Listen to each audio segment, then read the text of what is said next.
नमस्कार दोस्तों, पीआईसी जम्मू में आप लोगों का स्वागत है। जैसा कि आपने लास्ट सेशन में मैंने कहा था कि आज का जो सेशन है ये केएसएसबी स्पेशल होने वाला है। खासकर जो लोग पंचायत अकाउंट असिस्टेंट की प्रिपरेशन कर रहे हैं, आज का पूरा सेशन उन लोगों के लिए डिवोटेड है। आज के सेशन में हम कुछ एमसीक्यूज को सॉल्व करेंगे और इन एमसीक्यू से रिलेटेड जो टॉपिक हैं वो ऑलरेडी मैं आप लोगों के साथ डिस्कस कर चुका हूँ, इसलिए इनको सॉल्व करने में कोई ज़्यादा प्रॉब्लम नहीं आएगी। बिल्कुल आसानी से यहाँ पे ये क्वेश्चन जो है सॉल्व हो जाएंगे। सिर्फ एक चीज़ का ध्यान रखना कि जब ये एमसीक्यू सॉल्व करते हो, सबसे पहले उनसे रिलेटेड टॉपिक्स की पूरी तरह से अंडरस्टैंडिंग कर लें, क्योंकि अगर कंसेप्ट की पूरी क्लैरिटी होगी तो काफ़ी आसानी के साथ आप कोई भी एमसीक्यू जो है वो सॉल्व कर सकते हो।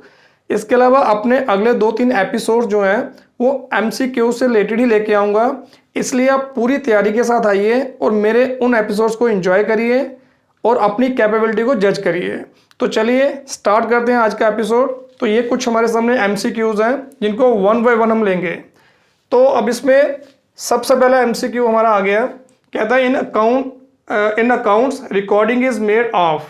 कहता है कि ये जो आपके अकाउंट्स हैं इसमें यहाँ पे जो रिकॉर्डिंग है वो किसकी होती है, मतलब अकाउंट्स के अंदर हम यहाँ पे जो है कौन सी ट्रांजैक्शन जो है वो रिकॉर्ड करते हैं। हमें यहाँ पे 4 ऑप्शन दी हुई हैं, तो पहले ऑप्शन पढ़ लेते हैं, फिर देखते हैं कि इसमें से जो बेस्ट ऑप्शन है वो क्या है। First option is only financial transaction. Number second only non financial transaction. Number third financial and non financial transaction. Number 4 personal transaction of owner. तो ये 4 हमें ऑप्शन दे रखी हैं, तो हमें बताना है कि इसमें बेस्ट ऑप्शन क्या है, यानी कि इसमें राइट आंसर क्या है। तो जैसा कि आपको पता है कि अकाउंट्स के अंदर हम यहाँ पे कौन सी ट्रांजैक्शन रिकॉर्ड करते हैं, बिजनेस ट्रांजैक्शन। और बिजनेस ट्रांजैक्शन क्या होती हैं, फाइनेंशियल ट्रांजैक्शन को ही हम बिजनेस ट्रांजैक्शन कहते हैं।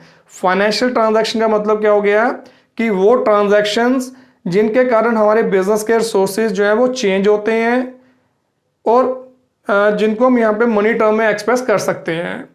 या हम सिंपल वर्ड्स में अगर कहें कि कोई भी ऐसी ट्रांजैक्शन जिसके कारण हमारी बिजनेस की एसेट्स और लायबिलिटीज जो है उसमें चेंज आती है और जिस ट्रांजैक्शन को मनी टर्म में एक्सप्रेस कर सकते हैं उसी को बोलते हैं फाइनेंशियल ट्रांजैक्शन। और फाइनेंशियल ट्रांजैक्शन को ही बोला जाता है बिजनेस ट्रांजैक्शन।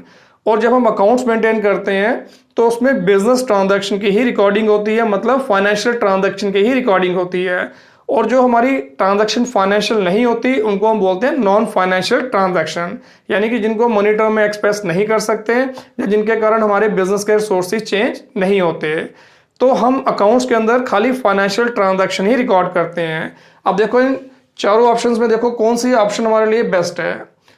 तो जैसे मैंने आपको बताया कि खाली फाइनेंशियल ट्रांजैक्शन या बुक में रिकॉर्ड करते हैं, तो इसका मतलब जो हमारी नंबर फर्स्ट ऑप्शन है यही हमारा राइट आंसर है, क्योंकि बी पार्ट में उन्होंने दिया है non financial only non financial transaction, तो ये इनकरेक्ट है। Financial and non financial transaction number third दिया हुआ है, इसमें आधा सच है आधा झूठ है, क्योंकि फाइनेंशियल ट्रांजैक्शन हम रिकॉर्ड करते हैं नॉन फाइनेंशियल नहीं करते, इसलिए ये ऑप्शन भी हमारे लिए इनकरेक्ट है। डी पार्ट दिया हुआ पर्सनल ट्रांजैक्शन ऑफ ओनर, कि ओनर की पर्सनल ट्रांजैक्शन, ओनर की पर्सनल ट्रांजैक्शन तो हम बिल्कुल भी बुक में रिकॉर्ड नहीं करते, इसलिए ये वाली ऑप्शन भी हमारे लिए इनकरेक्ट है। तो right answer is A only financial transaction. Clear है। नेक्स्ट कहता है which of the following transaction is not of financial character. अब इसमें 4 ऑप्शन दे रखी हैं और हमें पूछा है कि इनमें से बताओ कौन सी यहाँ पे ट्रांजैक्शन जो है उसमें फाइनेंशियल कैरेक्टर नहीं है, मतलब किसको मनी टर्म में एक्सप्रेस नहीं कर सकते। तो सबसे पहले उसने पहले ऑप्शन दिया purchase of asset on credit, कि हमने एसेट परचेज की क्रेडिट में। तो क्या हम एसेट को परचेज अगर हमने किया तो क्या इसको मनी टर्म में एक्सप्रेस कर सकते हैं? बिल्कुल कर सकते हैं, क्योंकि जब हम एसेट परचेज करेंगे तो उसकी प्राइस भी हमें पे करनी पड़ेगी। तो इसका मतलब परचेज ऑफ एसेट को मनी टर्म में एक्सप्रेस कर सकते हैं। तो ये बी पार्ट कहता है purchase of asset for cash, हमने एसेट कैश में परचेज की, इसको भी मनी टर्म में एक्सप्रेस कर सकते हैं। हमें बताना कि किसको हम यहाँ पे जो है मनी टर्म में एक्सप्रेस नहीं कर सकते, मतलब किसमें फाइनेंशियल कैरेक्टर नहीं है। तो इन दोनों में फाइनेंशियल कैरेक्टर है, इसलिए ये दोनों के दोनों आंसर हमारे लिए इनकरेक्ट है, दोनों के दोनों ऑप्शन हमारे लिए इनकरेक्ट है। सी पार्ट में कहता है withdrawing of money by proprietor from business, कि ओनर ने यहाँ पे जो है मनी विड्रॉ की है बिजनेस से। इसको भी हम यहाँ पे मनी टर्म में एक्सप्रेस कर सकते हैं क्योंकि पैसा उसने निकाला है, तो ये भी इनकरेक्ट ऑप्शन है। डी दिया इसने स्ट्राइक बाय एम्प्लॉयज, एम्प्लॉयज की स्ट्राइक को हम यहाँ पे जो है मनी टर्म में एक्सप्रेस नहीं कर सकते, तो मतलब इसमें फाइनेंशियल करेक्टर नहीं है, तो right answer is D part, strike by employees. Clear है। नंबर 3 कहता book keeping is mainly concern with, book keeping जो है उसका यहाँ पे जो कंसर्न जो है वो मेनली किस चीज के साथ है। 4 ऑप्शन हमारे पास अवेलेबल हैं। नंबर 1 कहता है recording financial data relating to business operation. चलो पहले आपको मैं बता दूं कि बुक कीपिंग में होता क्या है, जैसे कि मैं ऑलरेडी डिस्कस कर चुका हूं। अब देखो बुक कीपिंग भी एक प्रोसेस है जो आइडेंटिफिकेशन से शुरू होता है और क्लासिफिकेशन तक चलता है, यानी कि बिजनेस ट्रांजैक्शन आइडेंटिफाई करना, उसको मेजर करना, रिकॉर्ड करना और उसको क्लासीफाई करना ही यहाँ पे जो है बुक कीपिंग का काम है। तो इतने प्रोसेस को हम बोलते हैं बुक कीपिंग। तो वही इसने पूछा हुआ कि बताओ बुक कीपिंग का मेनली कंसर्न किसके साथ है, तो ऑप्शन ए उसने दे रखी है, कहता है recording financial data relating to business operation, कि जो हमारा बिजनेस का ऑपरेशन है उससे रिलेटेड फाइनेंशियल डाटा को रिकॉर्ड करना। क्या बुक कीपिंग का इससे कंसर्न है? बिल्कुल, रिकॉर्डिंग जो है वो बुक कीपिंग में आती है, ठीक है। बट आगे देख लेते हैं, बी पार्ट में कहता है designing for system recording classifying and summarising recorded data. B part में उसने ऑप्शन दी है कि भाई जो हमारा रिकॉर्डेड डाटा है उसकी रिकॉर्डिंग, क्लासिफिकेशन और समराइजिंग जो है ये मेनली बुक कीपिंग का काम है। सी पार्ट कहता है interpreting data for internal and external users, कि इंटरनल और एक्सटर्नल यूजर्स के लिए यहाँ पे डाटा को इंटरप्रेट करना इसका काम है। और डी पार्ट कहता है ऑल द अबव, कि ये तीनों ऑप्शन जो है वो इंक्लूड हैं बुक कीपिंग के अंदर। अब देखो बुक कीपिंग के अंदर इंटरप्रिटेशन नहीं आती, क्लियर है, क्योंकि क्लासिफिकेशन तक का जो प्रोसेस होता है वही बुक कीपिंग के अंदर आता है। इसलिए यहाँ पे ये जो सी ऑप्शन है ये इनकरेक्ट है। अगर सी इनकरेक्ट होगी तो ऑल द अबव जो डी पार्ट दिया है ये भी इनकरेक्ट है। अब बची 2 ऑप्शंस, पहले में उसने दिया रिकॉर्डिंग, दूसरे में दिया उसने रिकॉर्डिंग, क्लासिफाइंग, समराइजिंग। तो बुक कीपिंग के अंदर यहाँ पे जो है आइडेंटिफिकेशन आती है, मेजरमेंट आती है, रिकॉर्डिंग आती है और क्लासिफिकेशन आती है, बट समराइजिंग उसमें नहीं आती। इसलिए यहाँ पे जो है जो बी ऑप्शन दिया है उसमें समराइजिंग का भी दिया हुआ है, बट ये बुक कीपिंग का काम नहीं है, इसलिए ये भी इनकरेक्ट ऑप्शन है। तो पीछे का क्या बचता है? A part, recording financial data relating to business operation. और रिकॉर्डिंग करना ही यहाँ पे जो है बुक कीपिंग का जो है मेन काम है, इसलिए हमारे लिए यहाँ पे जो है करेक्ट आंसर क्या है? A part, recording financial data relating to business operation. Clear है। नेक्स्ट देख लेते हैं, नंबर 4 कहता है which is the last step of accounting as a process of information. अब बताओ कि यहाँ पे जो है अकाउंटिंग का यहाँ पे जो है अकाउंटिंग प्रोसेस का लास्ट स्टेप क्या है। 4 ऑप्शन हमें दे रखी है, recording the transaction, B part preparation of financial statement, C part communication of information, D part analysis and interpretation of information. तो हमें बताना है यहाँ पे कि अकाउंटिंग प्रोसेस का यहाँ पे जो है लास्ट स्टेप कौन सा है। अब जैसे कि मैं आपको बता चुका हूँ कि जब अकाउंटिंग प्रोसेस की शुरुआत होती है वो आइडेंटिफिकेशन से होती है। पहले हम बिजनेस ट्रांजैक्शन को आइडेंटिफाई करते हैं, उसके बाद उसकी मेजरमेंट करते हैं, रिकॉर्डिंग करते हैं, देन क्लासीफाई करते हैं, उसके बाद उसकी समरी प्रिपेयर करके उसका एनालिसिस करके उसका जो रिजल्ट है उसको इंटरप्रेट करके कम्युनिकेट करते हैं। तो मतलब कम्युनिकेशन जो है ये हमारा लास्ट स्टेप है। तो इसलिए यहाँ पे recording of transaction incorrect, B part preparation of financial statement ये भी इनकरेक्ट, सी पार्ट आ गया कम्युनिकेशन ऑफ इंफॉर्मेशन। अब हम इंफॉर्मेशन को कम्युनिकेट करते हैं, लास्ट स्टेप में यहाँ पे जो है जो भी हम अकाउंटिंग इंफॉर्मेशन कलेक्ट कर पाते हैं उसको फिर हम यहाँ पे जो है इंटरेस्टेड पार्टीज को कम्युनिकेट करते हैं। तो इसका मतलब सी जो है ये करेक्ट आंसर है। एनालिसिस एंड इंटरप्रिटेशन जो डी पार्ट है ये भी इनकरेक्ट है। क्लियर है। तो इसलिए हम यहाँ पे कह सकते हैं कि लास्ट स्टेप जो अकाउंटिंग का है वो कम्युनिकेशन ऑफ इंफॉर्मेशन है। तो communication of information the right answer for question number 4। Number 5 कहता है which of the following is not a business transaction. हमें इसमें 4 ऑप्शन दे रखी हैं। अब हमें बताना है कि इनमें से यहाँ पे जो है कौन सी बिजनेस ट्रांजैक्शन नहीं है। A part, purchase of goods for resale. हमने यहाँ पे जो है गुड्स परचेज किए रीसेल करने के लिए, तो क्या ये हमारी बिजनेस ट्रांजैक्शन है? बिल्कुल, क्योंकि हम यहाँ पे जब बिजनेस करते हैं तो चीज़ें परचेज करके ही बेचते हैं, तो ये हमारी बिजनेस ट्रांजैक्शन है। बट हमें इस क्वेश्चन में बताना है कि कौन सी बिजनेस ट्रांजैक्शन नहीं है, तो उस हिसाब से ये ऑप्शन ए जो है हमारे लिए इनकरेक्ट है। B part, paid salaries and wages. Salaries और वेजेस भी हमें पे करनी पड़ती है, तो ये भी बिजनेस ट्रांजैक्शन है, ये भी incorrect. Paid rent for office premises, office के लिए हमने रेंट पे किया, ये भी बिजनेस ट्रांजैक्शन, ये भी incorrect. Purchased LCD for personal use, personal use के लिए हमने एलसीडी परचेज की, तो पर्सनल यूज के लिए एलसीडी परचेज की, इसका बिजनेस से कोई लिंक नहीं है, तो इसका मतलब ये हमारी फाइनेंशियल जो बिजनेस ट्रांजैक्शन नहीं है। तो इस क्वेश्चन का करेक्ट आंसर है D part, purchased A LCD for personal use. Clear है? नंबर 6 कहता है which of the following is not limitation of accounting. अब इसमें हमें बताना है कि जो हमें 4 ऑप्शन दे रखी हैं, इसमें यहाँ पे जो है कौन सी अकाउंटिंग की लिमिटेशन नहीं है। अकाउंटिंग की लिमिटेशन मतलब कौन सी इसमें ये 4 ऑप्शन में यहाँ पे अकाउंटिंग की कमी नहीं है। अब इसमें 4 ऑप्शन क्या क्या दिए हैं? कहता based on accounting conventions, B part evidence in legal matters, C part incomplete information, D part omission of qualitative information. तो ये 4 हमें यहाँ पे जो ऑप्शन दे रखी हैं, अब बताना है कि इसमें से कौन सी अकाउंटिंग की लिमिटेशन नहीं है। लिमिटेशन नहीं है। ऑप्शन 1 फिर पढ़ लेते हैं।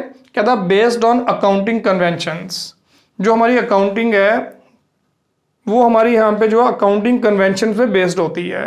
अब कन्वेंशन का मतलब क्या है? कन्वेंशन का मतलब हो गया कि अकाउंटिंग के अंदर यहाँ पे जो एक प्रैक्टिस चली आ रही है, कई सालों से एक प्रैक्टिस चली आ रही है जिसको हम यहाँ पे जो है फॉलो करते आ रहे हैं, यानी कि एक तरह की रिवायत चली आ रही है जिसको हम यहाँ पे जो है अकाउंटिंग के अंदर फॉलो करते हैं, बिना उसको क्वेश्चनिंग किए कि भाई ये ऐसा हम पहले भी करते आए हैं, तो काफ़ी सालों से करते आ रहे हैं, इसलिए यहाँ पे जो है इसको हमें आगे फॉलो करना है, इसको हमें कंटिन्यू करना है। तो ऐसी कुछ चीज़ें जो है अकाउंटिंग के अंदर फॉलो की जाती है जिनको हम बोलते हैं कन्वेंशंस। क्लियर है? फॉर एग्जाम्पल जैसे हमारी एक अकाउंटिंग कन्वेंशन है कि बुक्स के अंदर यहाँ पे जो रिकॉर्डिंग की जाती है ट्रांजैक्शन की, वो हिस्टोरिकल कॉस्ट के बेसिस पे की जाती है। हिस्टोरिकल कॉस्ट का मतलब हो गया एक्चुअल कॉस्ट, कि जब भी हम कोई ट्रांजैक्शन करते हैं उस समय जो कॉस्ट उसमें इन्वॉल्व होती है वही हम बुक में रिकॉर्ड कर लेते हैं। फॉर एग्जाम्पल हमने यहाँ पे एक मशीनरी परचेज की 1 लाख की, कब परचेज की? 2010 में। तो 2010 में हमने यहाँ पे जो है मशीनरी जो है बुक में रिकॉर्ड कर ली ₹1 लाख। क्लियर है? उसके बाद हमने उस मशीनरी को यूज़ किया, यूज़ करने से उसकी वैल्यू में कमी आई, ठीक है ना। जब उसकी वेयर एंड टियर होगी उसकी वैल्यू में कमी आएगी, तो जो भी उसकी वैल्यू में लॉस होगा हम साथ साथ बुक में रिकॉर्ड करके उसकी कॉस्ट में से हम लेस करते आ रहे हैं। अब 2 साल के बाद उस मशीनरी की यहाँ पे जो है करंट वैल्यू क्या है, ये हमें यहाँ पे अकाउंटिंग जो है वो नहीं बता सकती, क्योंकि अकाउंटिंग के अंदर हमने यहाँ पे जो है एक्चुअल कॉस्ट रिकॉर्ड की है, वो भी कब? जब 2 साल पहले मशीनरी परचेज की थी। तो आज उसकी करंट वैल्यू क्या है? अगर हम आज उसको बेचेंगे तो एक्चुअल में हमें यहाँ पे उसका कितना मिलेगा, इसके बारे में अकाउंटिंग जो है हमें कुछ नहीं बताती। बट फिर भी हम यहाँ पे जो है ये प्रैक्टिस फॉलो करते हैं, ठीक है ना। फिर भी हम इस कन्वेंशन को फॉलो करते हैं और एक्चुअल कॉस्ट के बेसिस पे ही हम यहाँ पे जो है बुक्स के अंदर रिकॉर्डिंग करते हैं कि ऐसा पहले से हम करते आ रहे हैं, इसलिए बिना क्वेश्चन किए हुए हम इसको यहाँ पे जो है फॉलो कर रहे हैं। तो इसका मतलब ये यहाँ पे अकाउंटिंग की लिमिटेशन है, क्योंकि यहाँ पे इस कन्वेंशन को यूज़ करके हमें यहाँ पे जो है अपनी एसेट की या किसी और आइटम की करंट वैल्यू अगर फाइंड आउट करनी है तो नहीं कर सकते। तो इसलिए यहाँ पे जो है ये अकाउंटिंग की लिमिटेशन है, तो ये हमारा आंसर नहीं हो सकता, क्योंकि हमें बताना है कि इनमें से लिमिटेशन कौन सी नहीं है। इसके अलावा कहता है इनकम्प्लीट इंफॉर्मेशन, अकाउंटिंग के जरिए हमें यहाँ पे जो है इनकम्प्लीट इंफॉर्मेशन मिलती है। बिल्कुल, ऐसे तो जब हम अकाउंट्स प्रिपेयर करते हैं तो हमारा पर्पज़ यही होता है कि अकाउंट्स हम इस वे में रिकॉर्ड मेंटेन करें ताकि हमें हमारे बिजनेस के बारे में कंप्लीट इंफॉर्मेशन हासिल हो सके। बट ऐसा नहीं होता, कई सारी कमी हमारी अकाउंटिंग के अंदर है, जिसके चलते हमें यहाँ पे जो है हमारी बिजनेस के बारे में कंप्लीट इंफॉर्मेशन नहीं मिलती। बहुत सारी इंफॉर्मेशन ऐसी हैं जो अकाउंटिंग के जरिए हमें हासिल नहीं होती, क्योंकि अकाउंटिंग के अंदर हमें यहाँ पे जो है कुछ एस्टिमेट्स भी लगाने होते हैं, ठीक है ना, कुछ एस्टिमेशन भी करना होता है, तो जिसके कारण यहाँ पे जो है रियल इंफॉर्मेशन हमारे सामने नहीं आती। फॉर एग्जाम्पल, जैसे हम एसेट्स की डेप्रिसिएशन चार्ज करते हैं, फिक्स्ड एसेट्स जो है उसकी डेप्रिसिएशन चार्ज करते हैं। जैसे कि आपको मैं बता चुका हूँ, डेप्रिसिएशन का मतलब क्या है कि एसेट को यूज करने से उसकी वैल्यू में कमी आती है, उसको हम बोलते हैं डेप्रिसिएशन। अब जो डेप्रिसिएशन है, एग्जैक्ट वैल्यू फाइंड आउट करना पॉसिबल नहीं है, क्योंकि एक साल जो हमने एसेट को यूज किया, उसको यूज करने से उसकी वैल्यू में कमी कितनी आई, एग्जैक्टली हम यहाँ पे जो है इसको कैलकुलेट नहीं कर सकते। हम एस्टिमेट बेसिस पे ही यहाँ पे जो है इसकी कैलकुलेशन करते हैं।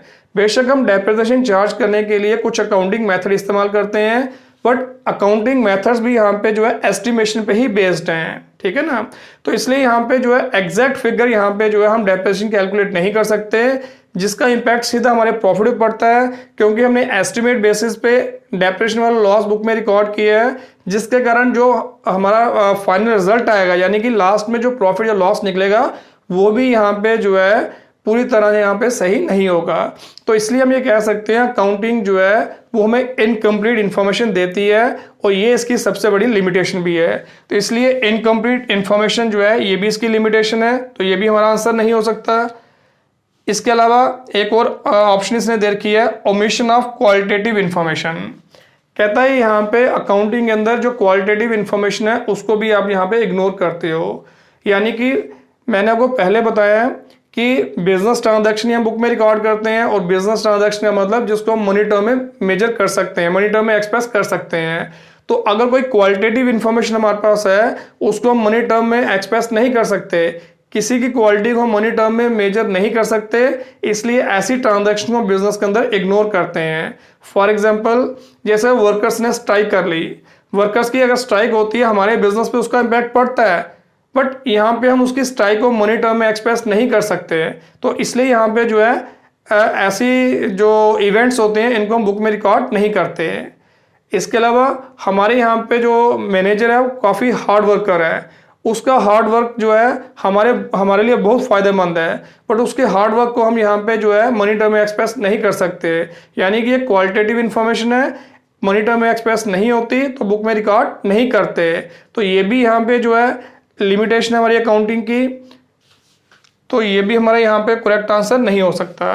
एक और ऑप्शन दिया है एविडेंस इन लीगल मैटर्स, कि जो अकाउंटिंग है ये लीगल मैटर्स में एविडेंस का काम करती है।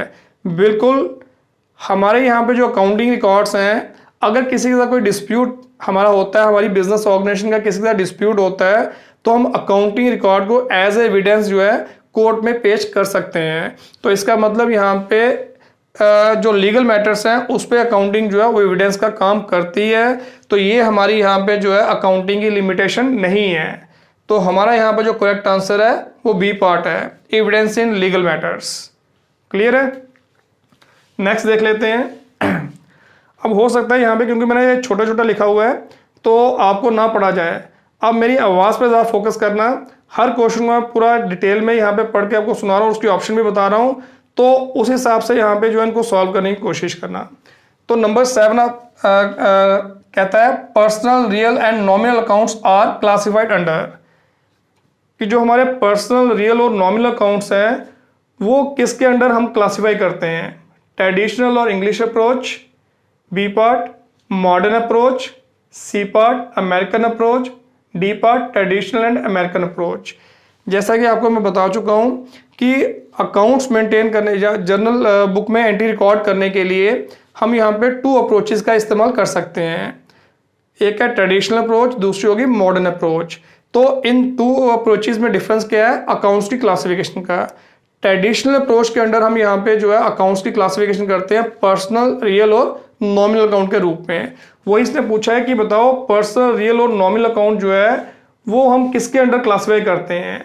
तो इसका मतलब हमारा यहाँ पे जो आंसर निकलता है वो है ए पार्ट, ट्रेडिशनल और इंग्लिश अप्रोच। ट्रेडिशनल अप्रोच को ही इंग्लिश अप्रोच बोलते हैं और इसके अकॉर्डिंग हम यहाँ पे जो है अकाउंट्स की क्लासिफिकेशन पर्सनल, रियल और नॉमिनल अकाउंट के रूप में करते हैं। तो हमारा राइट आंसर है ए पार्ट। मॉडर्न अप्रोच तो नहीं है, क्योंकि मॉडर्न अप्रोच में क्लासिफिकेशन होती है एसेट्स, लायबिलिटी, कैपिटल, इनकम और एक्सपेंसेस के रूप में, और मॉडर्न अप्रोच को ही अमेरिकन अप्रोच बोलते हैं, इसलिए सी पार्ट भी हमारा आंसर नहीं है। डी पार्ट है ट्रेडिशनल एंड अमेरिकन अप्रोच, तो आधा सच है आधा झूठ, तो इसलिए ये भी हमारा करेक्ट आंसर नहीं है। तो ए पार्ट हमारा यहाँ पे जो है करेक्ट आंसर है कि ट्रेडिशनल अप्रोच के अकॉर्डिंग ही हम यहाँ पे जो है अपने अकाउंट्स की क्लासिफिकेशन पर्सनल, रियल और नॉमिनल अकाउंट के रूप में करते हैं। ठीक है, नेक्स्ट नंबर 8 कहता है transactions are posted into ledger from. जो लेजर में यहाँ पे ट्रांजैक्शन पोस्ट की जाती हैं वो कहाँ से की जाती हैं? 4 ऑप्शन हमारे पास हैं, vouchers, B part journal book, C trial balance, D none of these. अब हमें बताना है कि लेजर में जो पोस्टिंग होती है वो कहाँ से होती है। स्टार्टिंग में मैंने आपको बताया था कि जब यहाँ पे रिकॉर्डिंग का प्रोसेस शुरू होता है, सबसे पहले हम यहाँ पे ट्रांजैक्शन जो है वो जर्नल या सब जर्नल में रिकॉर्ड करते हैं। यानी कि 2 टाइप की बुक्स होती हैं जिनमें हम सबसे पहले ट्रांजैक्शन को रिकॉर्ड करते हैं, इनको हम प्राइमरी बुक्स भी बोलते हैं। 2 टाइप की होती हैं, जर्नल और सब जर्नल। सब जर्नल को हम सब्सिडरी बुक्स भी बोलते हैं। उसके बाद इनमें रिकॉर्डिंग करने के बाद फिर हम यहाँ पे जो है जो भी हमारे यहाँ पे जर्नल या सब जर्नल के अंदर अकाउंट्स इन्वॉल्व होते हैं, फिर उनको लेके हम यहाँ पे उनकी क्लासिफिकेशन करते हैं। क्लासिफिकेशन करने के लिए यहाँ पे जो है लेजर प्रिपेयर की जाती है, जिसमें हम यहाँ पे जो है हर आइटम का अकाउंट मेंटेन करते हैं और जर्नल या सब जर्नल से ट्रांजैक्शन उठा के फिर लेजर में ट्रांसफर करते हैं। इस प्रोसेस को हम बोलते हैं क्लासिफिकेशन। और जब हम यहाँ पे जर्नल से ट्रांजैक्शन को उठा के लेजर में ट्रांसफर करते हैं तो इसको हम पोस्टिंग भी बोलते हैं। तो यही इसने पूछा है कि बताओ लेजर में यहाँ पे जो है ट्रांजैक्शन कहाँ से पोस्ट होती है। तो वोचर तो हमारा हो नहीं सकता। वोचर का मतलब होता है कि हमारा यहाँ पे डॉक्यूमेंट्री प्रूफ, मतलब जब हम बुक्स में यहाँ पे ट्रांजैक्शन को रिकॉर्ड करते हैं, जर्नल बुक में ट्रांजैक्शन को रिकॉर्ड करते हैं, अपनी मर्जी से ट्रांजैक्शन रिकॉर्ड नहीं करते। हर ट्रांजैक्शन के पीछे डॉक्यूमेंट्री एविडेंस का होना ज़रूरी है। अगर डॉक्यूमेंट्री एविडेंस होगा उसके बेस पे ही बुक में हम ट्रांजैक्शन रिकॉर्ड करते हैं, और जिसका कोई डॉक्यूमेंट्री एविडेंस नहीं होगा, अगर हम उसके बिना ही बुक में ट्रांजैक्शन रिकॉर्ड कर लेते हैं तो वो गलत होता है, क्योंकि यहाँ पे हमें प्रूफ चाहिए होता है, हर ट्रांजैक्शन का प्रूफ चाहिए होता है कि ये ट्रांजैक्शन हुई है। और डॉक्यूमेंट्री एविडेंस किस रूप में हमारे पास आते हैं? बिल्स के रूप में। जैसे हमने यहाँ पे कोई परचेज की तो सप्लायर से बिल ले लिया, अपने कस्टमर को गुड्स सोल्ड किए उसको बिल काट के दे दिया, किसी से कैश रिसीव की तो उसको रसीट काट के दे दी, कैश में सेल की कैश मेमो दे दिया। तो ये जो हमारे बिल्स वगैरह होते हैं, इनवॉइसेस होते हैं, इन्हीं को बोलते हैं हम यहाँ पे वाउचर्स। तो ये हमारे डॉक्यूमेंट्री प्रूफ होते हैं।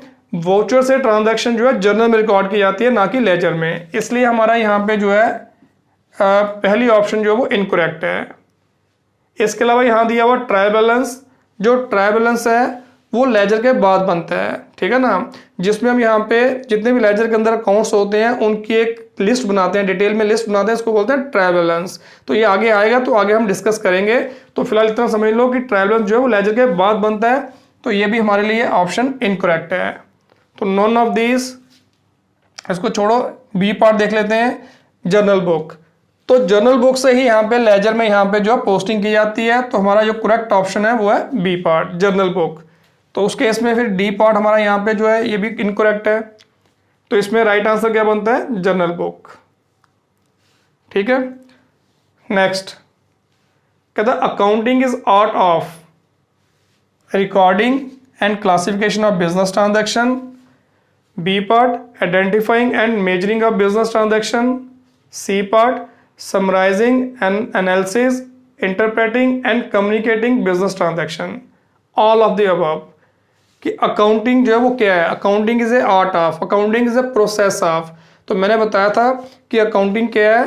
अकाउंटिंग एक ऐसा आर्ट है, एक ऐसा प्रोसेस है जिसमें हम बिजनेस ट्रांजैक्शन को आइडेंटिफाई करते हैं, मेजर करते हैं, रिकॉर्ड करते हैं, क्लासीफाई करते हैं, समरी प्रिपेयर करते हैं, समरी का एनालिसिस करके उसको इंटरप्रेट करके कम्युनिकेट करते हैं। तो ये सारे स्टेप्स जो है इनको मिला के यहाँ पे जो है अकाउंटिंग प्रोसेस बनता है।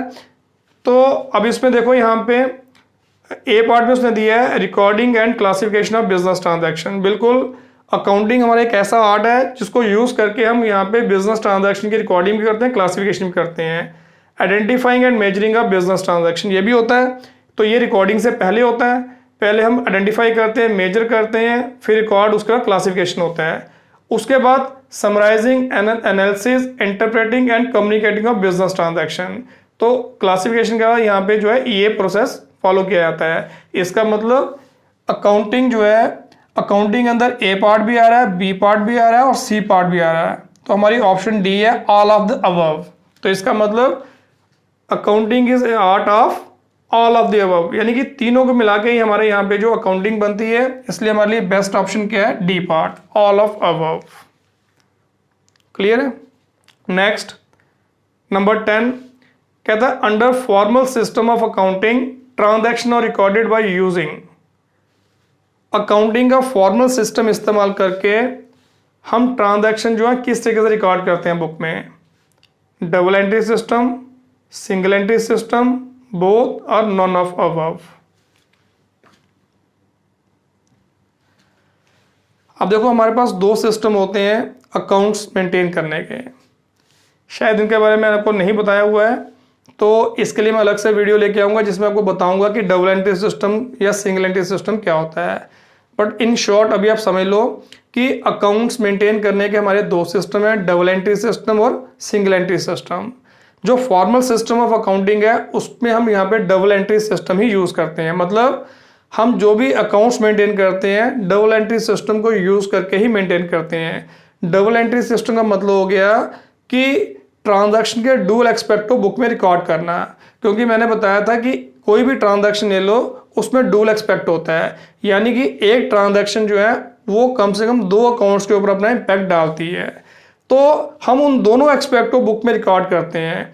जब किसी भी ट्रांजैक्शन के दोनों एक्सपेक्ट को हम बुक में रिकॉर्ड करते हैं उसी सिस्टम को हम बोलते हैं double entry system. For example हमने गुड्स परचेज किए कैश पे, हमारे पास गुड्स आए, कैश गई, इसका मतलब दो एक्सपेक्ट क्या है, एक गुड्स दूसरा कैश। अब हम यहाँ पे जो हमारे पास आया उसको भी रिकॉर्ड करेंगे, जो हमसे गया उसको भी रिकॉर्ड करेंगे। तो जब ट्रांजैक्शन के दोनों एक्सपेक्ट को हम बुक में रिकॉर्ड करते हैं तो उसी को हम बोलेंगे डबल एंट्री सिस्टम, उस सिस्टम को हम बोलेंगे डबल एंट्री सिस्टम। क्लियर है। जबकि सिंगल एंट्री सिस्टम जो है ये आधा अधूरा सिस्टम होता है अकाउंटिंग का। इसमें क्या होता है कि कुछ ट्रांजैक्शन के हम दोनों एक्सपेक्ट रिकॉर्ड कर लेते हैं, कुछ ट्रांजैक्शन का सिंगल एक एक्सपेक्ट रिकॉर्ड करते हैं और कुछ ट्रांजैक्शन को टोटली इग्नोर कर देते हैं। तो ये आधा अधूरा सिस्टम है, तो ये अपनी फैसिलिटी के मुताबिक हम इस्तेमाल करते हैं और फॉर्मल अकाउंटिंग में यहाँ पे इसका इस्तेमाल नहीं किया जाता है। ठीक है ना। इसकी एग्जांपल आप देख सकते हो, गली मोहल्ले में छोटे छोटे दुकानदार हैं वही इस सिस्टम को यूज करते हैं।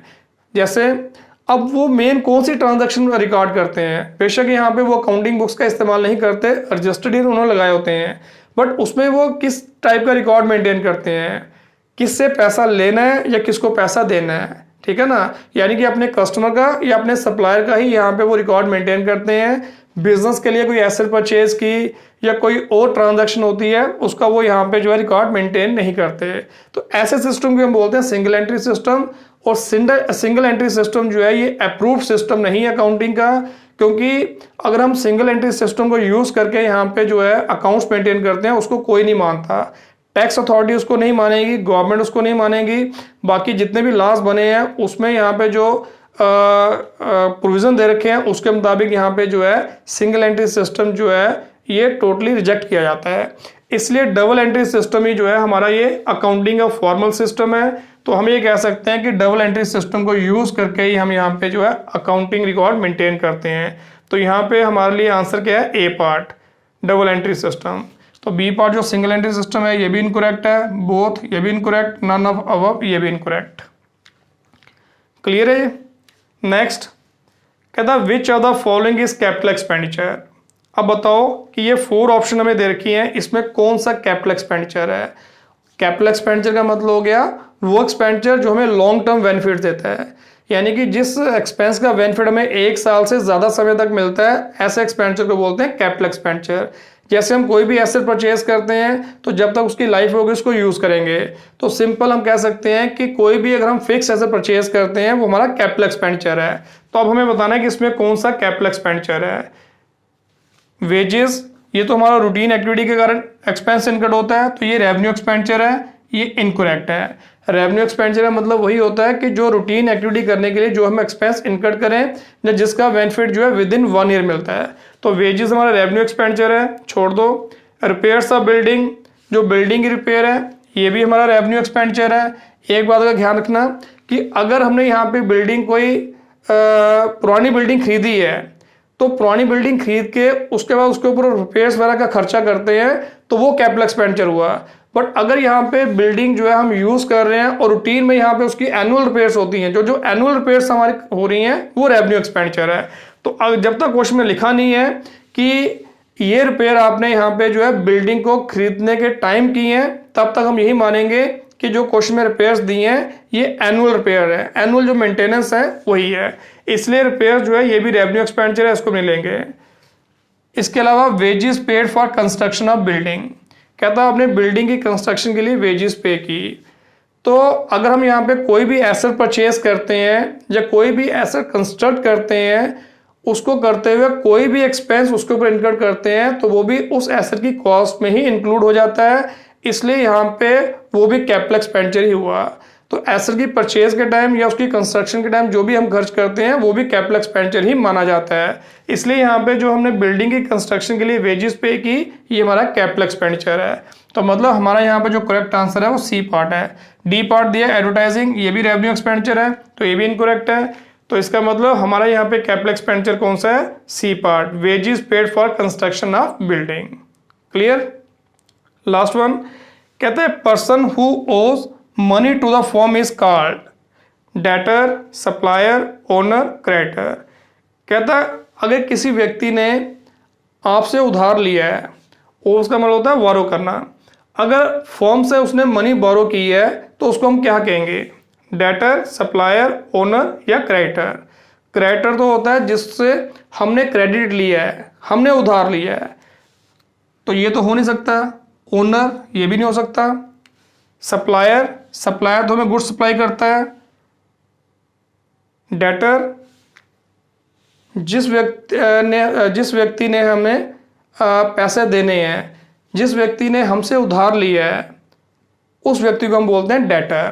तो यहाँ पे जो बेस्ट ऑप्शन है वो क्या है, ए पार्ट, डेटर।